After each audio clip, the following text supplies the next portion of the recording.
Բարի օր հարգելի հետևորդներ, եթերում է IBC լուրերի ժամը 12-ի թողարկումն է, ես Սվետլանա Պետրոսյանն եմ, նախ կարևորը համառոտ։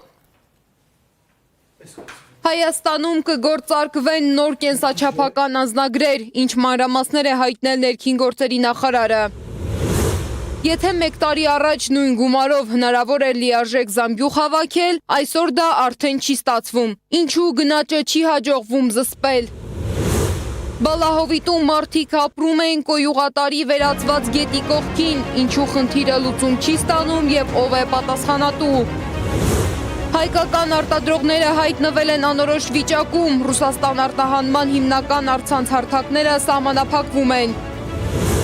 Իրանը հայտարարում է, որ պատրաստ է շարունակել բանակցությունները, բայց արդյոք Վաշինգտոնը նույն մոտեցումն ունի։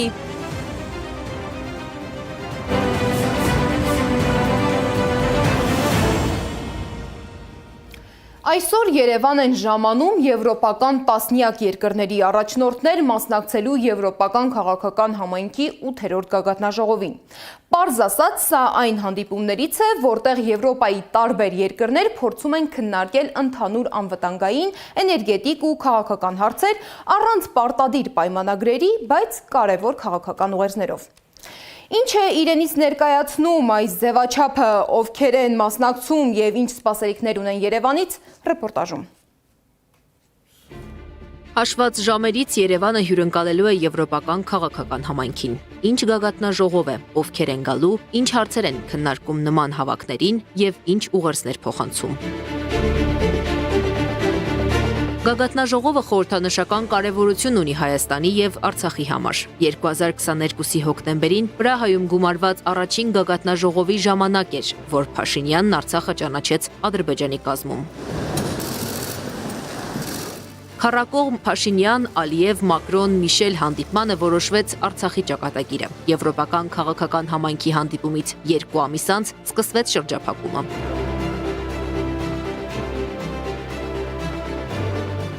Գագաթնաժողովի հիմնական նպատակներից է անվտանգային հարցերի քննարկումը, եվրոպական երկրների միջև քաղաքական համագործակցությանը նպաստող քայլերը, էներգետիկայի, միգրացիային վերաբերող հարցերի քննարկումը։ Նաև հարթակ են ստեղծում այն երկրների համար, որոնք Եվրամիության անդամ չեն։ Գագաթնաժողովները սովորաբար անցկացվում են տարին 2 անգամ, գարնանը ոչ ԵՄ անդամ, աշնանը ԵՄ անդամ երկրներում։ Առաջին գագաթնաժողովին Պրահայում հավաքվել էր շուրջ 44 երկրի առաջնորդ։ Երկրորդը Մոլդովայի Բուլբոակայում էր, խորհրդարանական ընտրությունից 4 ամիս առաջ։ Եվրոպական քաղաքական համայնքը 7 անգամ է հավաքվել տարբեր երկրներում՝ Իսպանիայում, Հունգարիայում, Մեծ Բրիտանիայում, Ալբանիայում, վերջինը Դանիայի Կոպենհագենում էր։ Գագաթնաժողովների մշտական մասնակից էր Նիկոլ Փաշինյանը։ Իսկ ինչ է տալու 8-րդ գագաթնաժողովը Հայաստանին։ Ես չգիտեմ, թե ինչ կտա Հայաստանին, բայց ինչ կտա իշխող էլիտային, դա հասկանալի է։ Սա ինչ-որ իրադարձություն է նախընտրական համատեքստում Հայաստանում։ Եվրոպա կամ եվրոպական բառը այստեղ նշանակում է լավ։ Եվրոպական որակ, եվրոպական ավտոմեքենա, եվրոպական կենսամակարդակ, եվրոպական ժողովրդավարություն։ Այս ամենը ընկալվում է որպես լավ բան։ Հատկապես 2020 և 2023 թվականներից հետո, երբ փլուզվեց այն մտավոր կառուցվածքը, որը կար Հայաստանում, այն, որ Ռուսաստանը ապահովում է մեր անվտանգությունը, Եվրոպան ինչ-որ հսկայական իմաստ ստացավ։ Սա չի նշանակում, որ ինչ-որ բաներից մեկը ճիշտ է, մյուսը սխալ։ Խոսքը դրա մասին չէ։ Խոսքն այն մասին է, որ կա այսպիսի սոցիալական կոնստրուկտ, և քաղաքական ուժերը չեն կարող չօգտվել դրանից։ Նրանք օգտագործում են այն, և սա կաշխատի ընտրությունների վրա ներկայիս իշխանության համար, որը կպնդի, որ եվրոպականացումը մեր ճանապարհն է։ Եվրամիության առաջնորդների, այդ թվում Էմանուել Մակրոնի, Շարլ Միշելի և Ժոզեփ Բորելի գնահատականներով եվրոպական քաղաքական համայնքի գագաթնաժողովները ոչ ֆորմալ քաղաքական երկխոսության հարթակ են, որտեղ կարևոր քննարկումները հաճախ ընթանում են նաև երկկողմ ձևաչափերում։ Գագաթնաժողովի շրջանակում սովորաբար պարտադիր իրավական պայմանագրեր չեն ստորագրվում։ Այս գագաթնաժողովը բարձր են գնահատում Հայաստանի արտգործնախարարությունը, կառավարությունը։ Բոլոր անդամներին սպասում եմ, այո, ներառյալ Ուկրաինայի նախագահին։ Արման Աբովյանի խոսքով Եվրոպայի քաղաքական համայնքին Երևանում հավաքելը մեկ հիմնական ուղերձ ունի։ Նրանք այդպիսով աջակցում են վարչապետ Փաշինյանին հունիսի 7-ի ընտրություններին։ Գոյություն չունի իրականում ոչ մի եվրոպական ստանդարտ, գոյություն ունի Եվրոպայի հետաքրքրությունները եւ Եվրոպան խորապես թքած ունի թե Հայաստանի, թե մեր վրա։ Եվրոպան թքած չունի, օրինակ, որ գազը մատակարարվի Ադրբեջանից Զանգեզուրի միջանցքով, այլ կերպ ասած Թրիփով դեպի Եվրոպա։ Այդ դրա վրա ինքը թքած չունի։ Եվրոպան օրինակ թքած ունի այն կտանքներին, որոնց ենթարկվում էին 9 ամիս շարունակ արցախցիներ, որ սովամահ էին անում, մի հատ սանկցիա թեթև մտցրեցին Ադրբեջանի դեմ։ Երևանում գագաթնաժողովին մասնակցելու հրավեր են ստացել նաև Թուրքիայի նախագահ Էրդողանն ու Կանադայի վարչապետ Մարկ Քարնին։ Թուրքիան, ի տարբերություն Ուկրաինայի, գագաթնաժողովների մշտական մասնակից չէ։ Նրանք մասնակցում են ընտրովի, կախված քաղաքական իրավիճակից եւ օրակարգից։ Հաշված ժամեր անց Եվրոպան հավաքվելու է Երևանում, թե ինչ օրակարգով են գալու, ինչ հարցեր են քննարկելու, դեռ պարզ չէ։ Մեզ դեռ հայտնի չէ նաեւ մենք կարողանալու ենք ազատորեն լուսաբանել հանդիպումներն ու արարողությունները, թե ոչ։ Անի Աբաղյան, Էդիկ Մալաքյան, Անդրանիկ Մասուրյան, ABC Media։ Մինչ Երևանը դառնում է միջազգային քաղաքական քննարկումների կենտրոն, տարածաշրջանում զարգացումները մնում են հակասական։ Չնայած խաղաղության եւ գործակցության մասին հայտարարություններին, շարունակվում են ահազանգերը Արցախի մշակութային ժառանգության ոչնչացման վերաբերյալ։ Այս ֆոնին Ադրբեջանի նախագահի խորհրդական Հիկմետ Հաջիևը հայտարարել է, որ Ղարաբաղում հայկական եկեղեցիների քանդումը բխում է երկրի օրենսդրությունից եւ միջազգային նորմերից, չբացառելով նման դեպքերի շարունակությունը։ Ադրբեջանը այդ տարածքներում իրականացնում է լայնածավալ վերականգնողական եւ շինարարական աշխատանքներ, եւ այդ շրջանակներում քայլեր են ձեռնարկվում օկուպացիայի ընթացքում անօրինական կերպով կառուցված որոշակի կառույցների վերաբերյալ։ Այս տարածքների քաղաքաշինության սկզբունքների եւ Ժնևի կոնվենցիաների համաձայն օկուպացիայի ընթացքում օկուպացիոն ուժի կողմից իրականացված շինարարական նախագծերը, որոնք խախտում են երկրի սեփականության իրավունքը եւ ինքնիշխանությունը, համարվում են անօրինական։ Նման նախագծերի քանդումը եւ դրանք քաղաքաշինության ընդհանուր պլաններին համապատասխանեցնելը անհրաժեշտ պայման է։ Մեր երկիրը քայլեր է ձեռնարկում այդ ուղղությամբ։ Հատկանշական է, որ պաշտոնական Բաքվի եւ պաշտոնական Երևանի խոսույթը համընկնում է։ Հայաստանի իշխանության մեկնաբանություններում հաճախ հնչում է նույն շեշտադրումը, որ Ադրբեջանը գործում է իր ինքնիշխան տարածքում եւ կարող է անել այն, ինչ ուզում է։ Օրինակ Նիկոլ Փաշինյանը Արցախի եկեղեցիները համեմատում է Արցվաշենի մզկիթների հետ։ Ինչու է մշակութային ժառանգության եւ սահմանային թեմաների շուրջ խոսույթը դարձել քաղաքական քննարկման կենտրոն եւ ինչ հետևանքներ կարող է այն ունենալ, Սեդակ Յուրեղյանի ռեպորտաժում։ Մենք վերակառուցում էինք նրանց մզկիթները,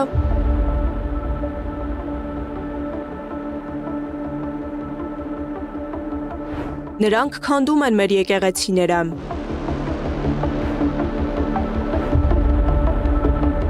Արցվաշենը վերադառնում է Հայաստանի Հանրապետության վերահսկողության ներքո եւ մենք գնում ենք տեսնում, որ այնտեղ կառուցվել է մեծ մզկիթ, ասենք 2016 թվականին։ Մեր ռեակցիան ինչ պետք է մենք անենք։ Խաղաղության ճանապարհով գնացող իշխանությունը պարզվում է դիմում է Ադրբեջանին ու Բաքվից հնչող պատասխանները լավ գիտի։ Ասացինք ինչու է քանդում մեր ժառանգությունը։ Հետո պատասխանում։ Պատասխանում են, ասում են լավ ենք անում։ Դե կներեք։ Ինչ։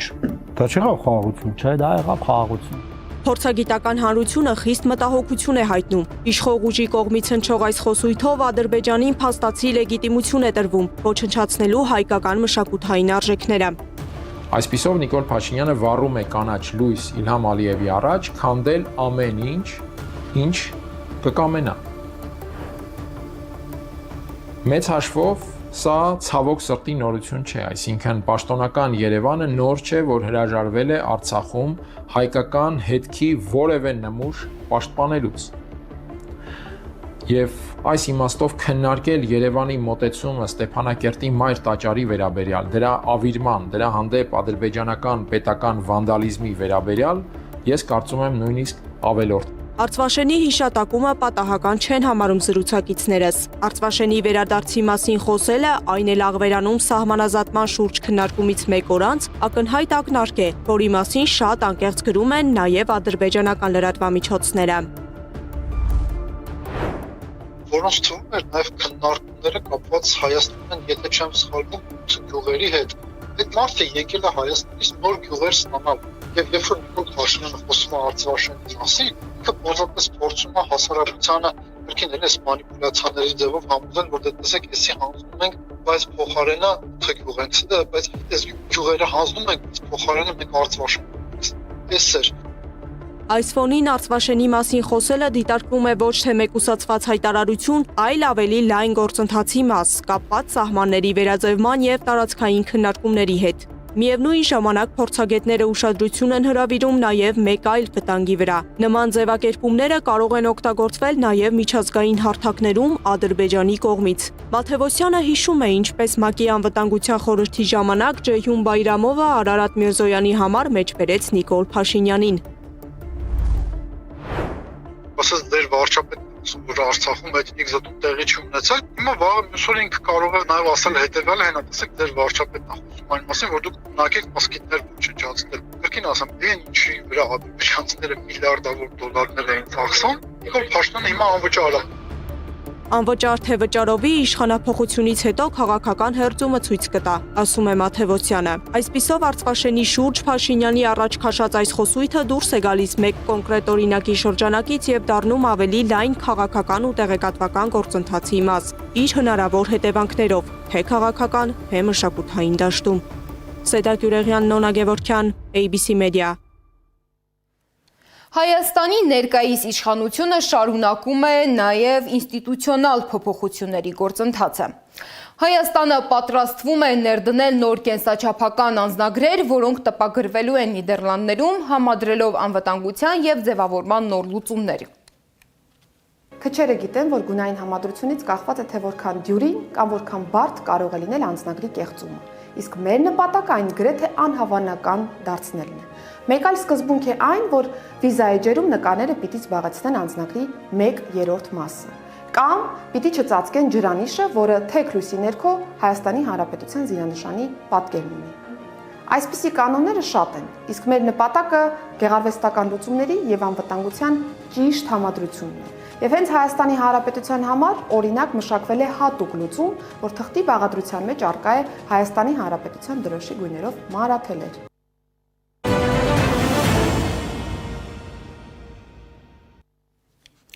Արտահանման ճանապարհները, որոնք երկար ժամանակ հենարան էին հայկական փոքր բիզնեսի համար, այսօր կանգնել են նոր սահմանափակումների առաջ։ Վալբերիցն ու Օզոնը զգուշացնում են, Ռուսաստանում մաքսային կանոնների փոփոխությունը լուրջ խոչընդոտներ է ստեղծել հատկապես փոքր ու միջին արտադրողների համար։ Ինչ է փոխվել շուկայում եւ ինչ ռիսկեր են առաջացել հայ արտադրողների համար, ռեպորտաժում։ Հայկական արտադրանքը կորցնում է ամենահասանելի արտահանման ուղիներից մեկը։ Վայլդբերիսն ու Օզոնը դադարեցնում են հայկական ապրանքների վաճառքը։ Տարիներ շարունակ այս հարթակները փոքր եւ միջին բիզնեսի համար դարձել էին արտաքին շուկա դուրս գալու հեշտ ու հասանելի ճանապարհ։ Առանց մեծ ներդրումների, առանց բարդ լոգիստիկայի հայ արտադրողները կարողանում են իրենց ապրանքը վաճառել ԵԱՏՄ երկրներում։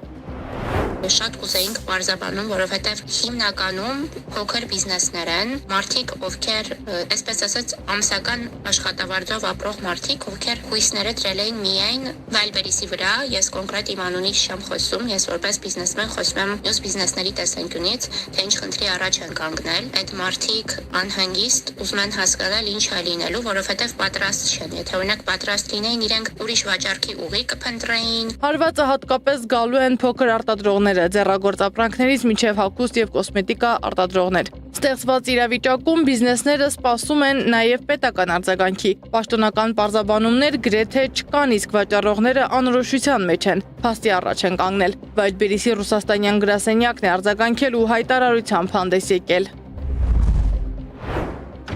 Կազմակերպվել է հանդիպում հայ վաճառողների հետ, որին մասնակցել են ավելի քան 50 ձեռնարկատերեր։ Ընկերության ներկայացուցիչները գործընկերների հետ քննարկել են առաջացող հարցերը, լսել հետադարձ առաջարկությունները եւ շարունակում են համատեղ մշակել հնարավոր լուծումները։ Նաեւ նշենք, որ ապրիլի 20-ից Ռուսաստանի Դաշնությունում փոփոխվել են մաքսային ձևակերպման կանոնները։ Նոր պահանջների պահպանման համար վաճառողներից պահանջվել են լրացուցիչ փաստաթղթեր, անհրաժեշտ թարմացված ընթացակարգերի շրջանակում։ Ըստ պաշտոնական հայտարարության, խնդիրներ են առաջացել փաստաթղթերում, ընկերությունը պահանջել է լրացուցիչ փաստաթղթեր, անհրաժեշտ թարմացված ընթացակարգերի շրջանակում։ Բոլոր այն դեպքերում, երբ հայկական ընկերությունը Վալբերիսում կամ Օզոնում վաճառում է,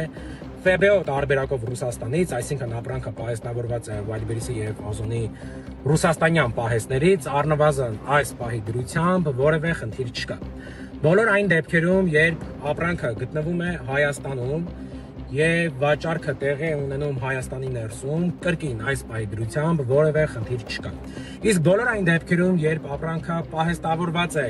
Հայաստանում եւ վաճառքը տեղի է ունենում դեպի Ռուսաստան, այս մասով կիրառվել է սահմանափակում։ Ընկերությունը նշել է, որ բոլոր հարցերը քննարկվում են սահմանված կարգով համապատասխան կողմերի մասնակցությամբ։ Ընկերությունը հույս ունի իրավիճակի փուլային կարգավորման վրա եւ կտեղեկացնի էական փոփոխությունների մասին դրանց առաջացմանը զուգընթաց։ Շատ տարօրինակ է իրականում, որովհետեւ ոչ մի զգուշացում չի եղել, մեզ տեղյակ չեն պահել, որ ինչ որ խնդիր կար առաջանա, որ մենք պատրաստ լինենք։ Փաստաթղթերի հետ կապված, որ գրել եք, որ խնդիրներ են առաջացել, ինչ որ բարձրաբանում որպես տալիս է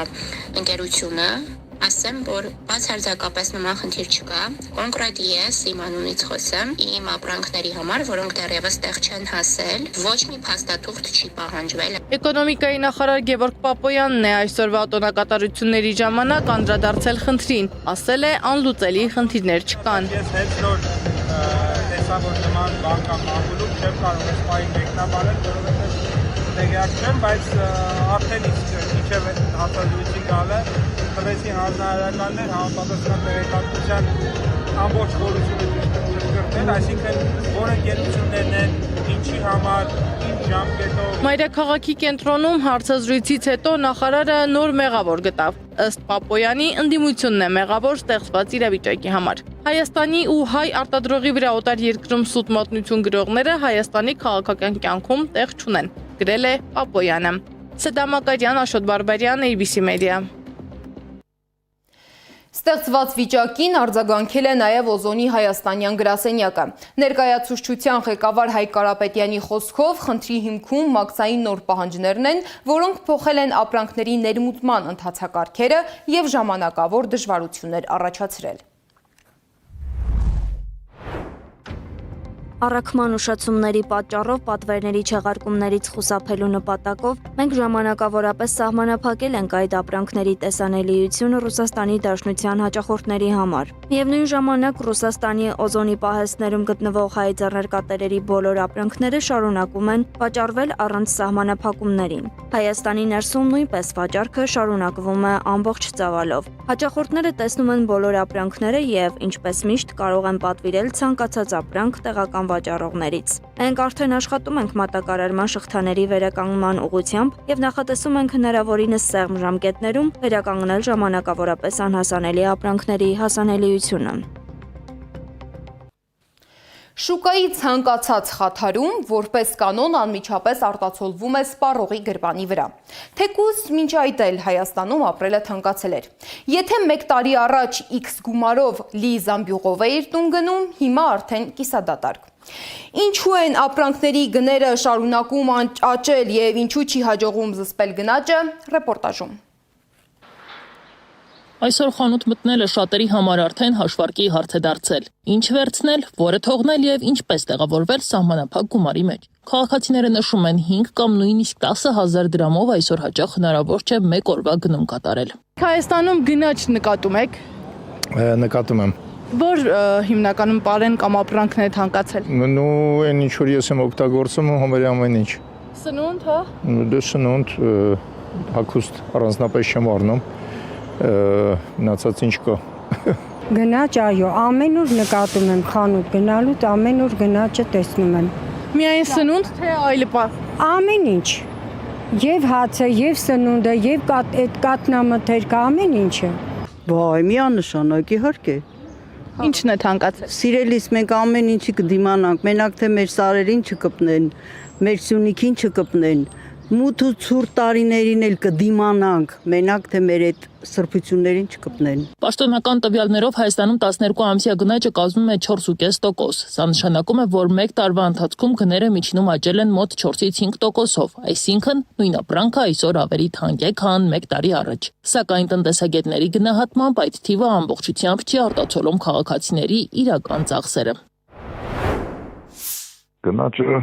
4.5% մենք դիտարկում ենք, մենք պետք է հասկանանք, որ այդտեղ մի խումբ ապրանքներ են, որոնց մի մասը ըստ էության ցավոք մեր հանրապետության քաղաքացիների կողմից կարելի ասել կամ չի օգտագործվում կամ շատ քիչ է օգտագործվում։ Դրա համար ընդհանուր գնաճը մի բան է, բայց ապրանքախմբերը, առանձին ապրանքախմբերը, որոնց հետ ամենօրյա առերեսում ունի եւ ամենօրյա գնում ունի սպառողը, այլ հարթության վրա է։ Պիպոյանի խոսքով գնաճի զսպման գործիքակազմը սահմանափակ է։ Ընդհանուր առմամբ գործում են մի քանի մեխանիզմներ՝ խոշոր ընկերությունների նկատմամբ վերահսկողություն, փոքր բիզնեսի համար ազատ շուկայական պայմաններ, նաև միջազգային շուկաներում գների տատանումներ, որոնք ուղղակի ազդեցություն են ունենում ներքին շուկայի վրա։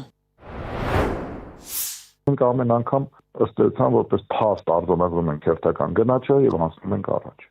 Տարբեր ապրանքների գնային փոփոխությունները ըստ տնտեսագետի միանշանակ չեն։ Չկա որևէ դինամիկա, որով կարելի է հստակ ասել, թե ինչն է միանշանակ թանկանում։ Բայց օրինակ քաղաքացիները շատ արագ տեսան, թե ինչպես միանգամից արագ թանկացավ տավարի միսը։ Հայաստանում գնաճ նկատում եք։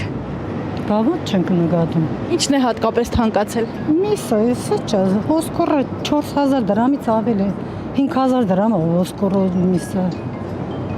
Ամեն ինչը թանկացել։ Ամեն ինչն է։ Ծվից բռնած։ Ամեն ինչը թանկ է։ Բանջարեղենից բռնցրած, մթերային խանութները, կաթմածունը, բոլորը թանկ։ Ոչ մի հատ էժան բան չկա, գոնե մեկը մտնի մի խանութ, ստուգի տենա գնաճը որն է։ Տոշակի եւ աշխատավարձի բարձրացման ազդեցության մասին խոսելիս Պիպոյանը նշում է, որ խնդիրը ոչ թե բարձրացումներն են, այլ դրանց հարաբերակցությունը գնաճին։ Մենք պայմանական ամսական կտրվածքով աշխատում ենք, օրինակ 100,000 դրամ եւ մեր ծախսը 100,000 դրամ է։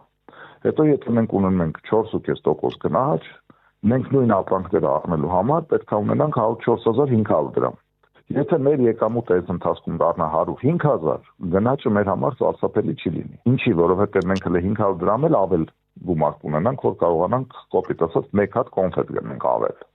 Դրան հակառակ, եթե մեր եկամուտները 104,500 դրամից 500 դրամ պակաս լինեն, դառնան 104,000 դրամ, մենք այլևս չենք կարողանա ձեռք բերել այնքան ապրանք, ինչքան ապրանք կարողանում էինք ձեռք բերել մինչև դա։ Պիպոյանի խոսքով 1-2% գնաճը տնտեսության համար սովորական եւ նույնիսկ բնական երևույթ է, որը որոշակի իմաստով համարվում է տնտեսության զարգացման բաղադրիչ։ Նրա խոսքով աշխարհում ընդհանրապես առանց գնաճի զարգացող տնտեսություն գրեթե չի լինում։ Սակայն խնդիրն այն է, որ գնաճը պետք է ուղեկցվի եկամուտների ավելի արագ աճով։ Այսինքն, եթե գները բարձրանում են մոտ 2%-ով, ապա մարդկանց եկամուտները պետք է աճեն ավելի բարձր տեմպերով, օրինակ 5%-ով, որպեսզի կյանքի մակարդակը բարելավվի։ Մինչդեռ ըստ նրա Հայաստանում եկամուտների աճը հաճախ հետ է մնում գնաճից, ինչի արդյունքում գների բարձրացումը ավելի ծանր է զգացվում։ Հիմա երբ որ մենք քննարկում ենք թոշակների 10,000 դրամը, թոշակների 10,000 դրամը մասնակիորեն այս խնդիրը լուծում է։ Ամբողջաբար լուծում է, թե չի լուծում, ոչ չի լուծում։ Որքանը լուծում է ասեն, որ նվազագույն պարոնային զամբյուղը փակում է, չի փակում։ Ավելի կտրուկ փոփոխություններ են նկատվում արդյունաբերության ոլորտում։ Աճը նվազել է 23.8%-ից մինչև 7%, ինչը վկայում է արտադրության ընդլայնման զգալի դանդաղման մասին։ Արտահանման դեպքում պատկերն ավելի կտրուկ է փոխվել։ Նախկինում արձանագրված 40.5% աճը փոխարինվել է 12.6%-ի անկմամբ։ Այսինքն արտահանման ծավալները ոչ թե աճում են, այլ նվազում։ Գնաճի ֆոնին սոցիալական խնդիրները եւս ավելանում են։ Ուժեղ Հայաստան կուսակցությունը ներկայացրել է ծայրահեղ աղքատության հաղթահարման իր ծրագիրը։ Առաջարկվում է ստեղծել հիմնադրամ, որը 5 հոգանոց ծայրահեղ աղքատ ընտանիքներին ամսական կտրամադրի 150,000 դրամ։ Նվազագույն կարիքները, մասնավորապես երեխաների կրթության հարցերը հոգալու համար։ Կստանա աջակցություն 150,000 դրամ ամսական, որպեսզի լուծի իր տնտեսական հարցերը, առողջապահական հարցերը եւ հացի հարցը։ Երբ մենք ասում ենք ծայրահեղ աղքատ ընտանիք, դա այն ընտանիքներն են, որոնք հացի խնդիր ունեն եւ այդպիսիները հազարավոր եւ տասնյակ հազարավոր են Հայաստանում։ Այս ծրագրով Ուժեղ Հայաստանը, Սամվել Կարապետյանը ստեղծելու է հիմնադրամ, աղքատության հաղթահարման հիմնադրամ, որտեղ ներդրում է կատարելու պետությունը, ներդրում են կատարելու մեր գործընկերները աշխարհի բոլոր ծայրերից։ Տնտեսական և կառավարման խնդիրները առավել ցայտուն են համայնքներում։ Կոտայքի մարզի Բալահովիտ գյուղում արդեն շուրջ 10 տարի է բնակիչները ապրում են կոյուղատարի վերածված գետի ափին։ Այնինչ նախկինում եղել է և խմելու և ոռոգման ջրի աղբյուր, այսօր բնակիչների խոսքով դարձել է առողջական լուրջ վտանգի պատճառ։ Բնակիչների հետ խոսել է Սեդա Մակարյանը։ Այդ կոյուղին ուր է այդում, որտեղ է լցում, այդ է որտեղ է լցում, էս է վիճակը։ Կոտայքի մարզի Բալահովիտ գյուղում բնակիչներն արդեն 10 տարի է ապրում են կոյուղատարի վերածված գետի ափին։ Շատ տարիներ առաջ գետը բնակիչներին ծառայել է և խմելու և ոռոգման ջրի աղբյուր։ Հիմա այն հիվանդությունների բույն է, ասում են կոտայքցիները։ Մինչև 1953-4 թվերը մենք այդ ջուրն ենք խմելու համար օգտագործել, բոլոր բնակ խմեր են, խնութ են հարել, ամեն ինչ։ Դե դրանց հետո Կոտայք կանալը որ եկավ, այս ջուրը տարան արդեն Երևան, մեզի տվին կանալի ջուրը, շատ լավ էր, միջև սրանից մի 10-12 տարի առաջ։ Այս ջուրը կտրվեց ու գնաց այն մի կողմի վրա, քանի որ գարեջրի գործարանի մոտից կիսվեր է միշտ երկու մասի, բայց մասը միշտ եկե այս կողմի վրա։ Գյուղում չարլեզուներն ասում են, գետի հոսքը փոխել են, որովհետև մի քանի մետր հեռավորության վրա գես են կառուցում։ Կոյուղու ջուրն է, միայն կոյուղու ջրերն է։ Դիմել են և համայնքապետին, և վարչապետին։ Վերջին անգամ ապրիլի 8-ին են հանդիպել Նիկոլ Փաշինյանին։ Նա խոստացել է, հանձնարարելու է զբաղվել խնդրի լուծմամբ։ Մինչ մարդիկ սպասում են պետության լուծումներին, կյանքը դժոխք է թվում բնակիչների համար, հատկապես ամռան ամիսներին։ Շատ զզվելի հոտ, պատուհան բացել չի լինում, դուրսը նստել չի լինում, սարսափելի վիճակ, մի ճար պետքա լինի, թե չէ, պետքա ապրենք, թողենք գնանք, ուր գնանք։ Միշտ է այսպես եղել։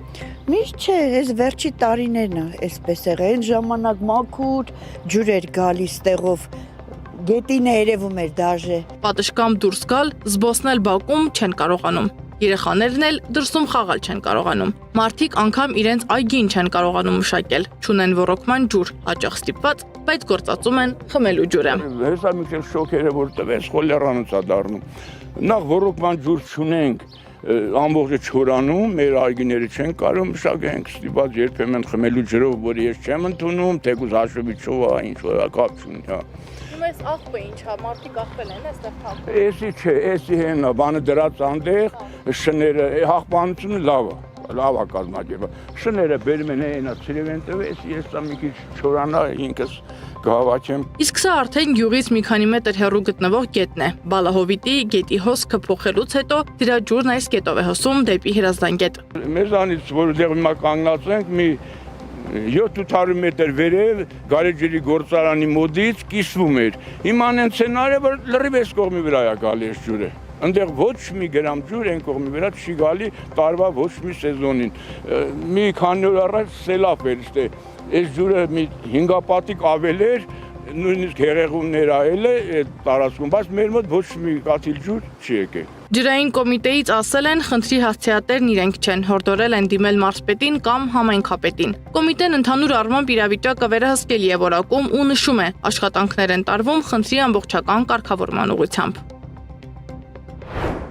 Բալահովիտի հատվածում կոյուղատար համակարգն իսկապես գտնվում է ոչ այնքան բարվոք վիճակում, սակայն պարբերաբար իրականացվում են մաքրման աշխատանքներ։ Այդ աշխատանքները կատարվում են ամեն տարի եւ առաջիկայում եւս նախատեսվում են շարունակական մաքրման եւ կարգավորման միջոցառումներ։ Միևնույն ժամանակ կան հատվածներ, որտեղ տեխնիկայի մուտքը դժվար է, իսկ տեղ-տեղ անհնար բնակիչների ինքնակամ կառուցված շինությունների, ցանկապատերի, անասնագոմերի եւ այլ խոչընդոտների պատճառով, ինչը լրացուցիչ դժվարություններ է ստեղծում աշխատանքների իրականացման համար։ Մինչդեռ բնակիչների խոսքով մաքրման աշխատանքները բավական չեն, նախ դրանք 2-ից 3 տարին մեկ են իրականացվում, երկրորդ անհրաժեշտություն է կոյուղատար համակարգը, որը կպահպանի սանիտարական նորմերը։ Բալահովիտը Աբովյան խոշորացված համայնքի կազմում է։ Փորձեցինք պարզել ինչու եւ ինչպես է ստեղծվել այս վիճակն ու ինչպիսի լուծումներ են գտնվելու։ Համայնքապետարանից հորդորեցին կապ հաստատել իրենց հետ աշխատանքային օրը, մայիսի 5-ին։ Սեդա Մակարյան, Տարոն Ղանդիլյան, Աշոտ Բարբարյան, ABC Media։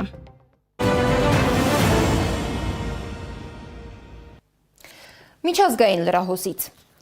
Իրանի արտաքին գործերի նախարարության խոսնակ Էսմայիլ Բաղային նշել է, որ Թեհրանը պատրաստ է շարունակել բանակցությունները, հատկապես կենտրոնանալով տարածաշրջանային հակամարտությունների դադարեցման վրա։ Սակայն նրա խոսքով հիմնական խոչընդոտը Վաշինգտոնի մոտեցումն է։ ԱՄՆ-ն ներկայացնում է խիստ պահանջներ, բայց չի ձեռնարկում համարժեք քայլեր, հատկապես պատժամիջոցների վերացման հարցում։ Վաշինգտոնը ըստ Թեհրանի շարունակում է անտեսել միջուկային գործարքի վերականգնման օրակարգը, որի արդյունքում էլ հարաբերությունները հասել են այսպես ասած կասկածի ծայրահեղ աստիճանի։ Թեհրանը միևնույն ժամանակ ակտիվացնում է դիվանագիտական շփումները։ Իրանի արտաքին գործերի նախարար Աբբաս Արաղչին հեռախոսով զրուցել է Ռուսաստանի արտաքին գործերի նախարար Սերգեյ Լավրովի հետ։ Կողմերը քննարկել են ստեղծված վիճակը եւ հնարավոր լուծման ուղիները։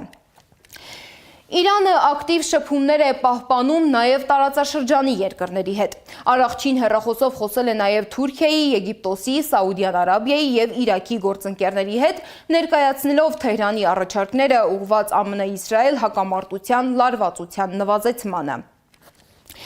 Ի տարբերություն Թեհրանի, Վաշինգտոնը կիրառում է ճնշման քաղաքականություն։ ԱՄՆ նախագահ Դոնալդ Թրամփը հայտարարել է, որ կարող է քննարկել Իտալիայից եւ Իսպանիայից ամերիկյան զորքերի դուրսբերումը։ Նրա դժգոհությունը կապված է այն հանգամանքի հետ, որ այս երկրները ըստ նրան չեն աջակցել ԱՄՆ-ին Իրանի դեմ գործողություններում։ Թրամփի խոսքով Իտալիան որևէ կերպ չի օգնել Վաշինգտոնին, իսկ Իսպանիան չի թույլատրել իր տարածքում գտնվող ամերիկյան ռազմաբազաների օգտագործումը։ Միջազգային մյուս լուրերը հավաքագրել է Անահիտ Սարգսյանը։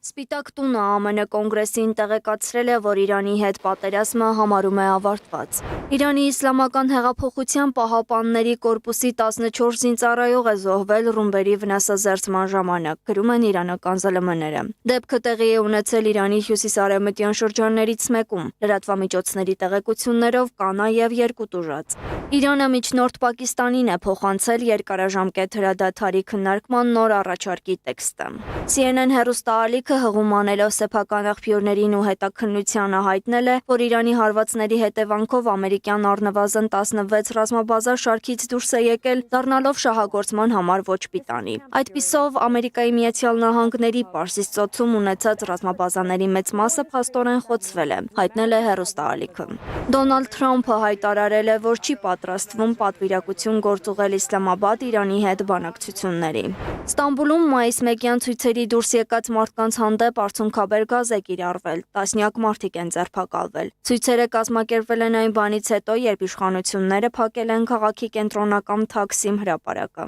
Նյու Յորքից Մայնի Ֆրանկֆուրտ թռիչքի ժամանակ կորել է «Պարոն ոչ ոքն ընդդեմ Պուտինի» ֆիլմի ստեղծողներից Պավել Տալանկինի Օսկար արձանիկը։ Ֆիլմի համահեղինակ Դեվիդ Բորենշտեյնի խոսքով ապրիլի 29-ին Տալանկինը ժամանել է Նյու Յորքի Ջոն Քենեդիի անվան օդանավակայան, որտեղից պատրաստվում էր թռչել Գերմանիա։ Օդանավակայանի անվտանգության աշխատակիցները թույլ չեն տվել Տալանկինին արձանիկը տանել ձեռքի ուղեբեռում, նշելով, որ Օսկարը կարող է օգտագործվել որպես զենք։ Ի վերջո, Օսկարը դրվել է արկղի մեջ եւ ուղարկվել Լուֆթանզայի չվերթով, որով ճանապարհորդում էր ռեժիսորը։ Սակայն արկղը չի հասել Ֆրանկֆուրտի օդանավակայան։ Լուֆթանզա ավիաընկերությունը ներողություն է խնդրել Տալանկինից եւ պատրաստ է նրան հանձնել հեղինակավոր արձանիկը։ Լուֆթանզան նաեւ հետաքննությունն է սկսել։ Բանգլադեշում հայրը պառկել է ռելսերի արանքն ընկած որդու վրա, մինչև գնաց քնանցնի գնա։ Երկաթուղու ղեկավարը հայտնել է, երկուսն էլ ողջ առողջ են։ Անահիտ Սարգսյան, Աշոտ Բարբարյան, ABC Media։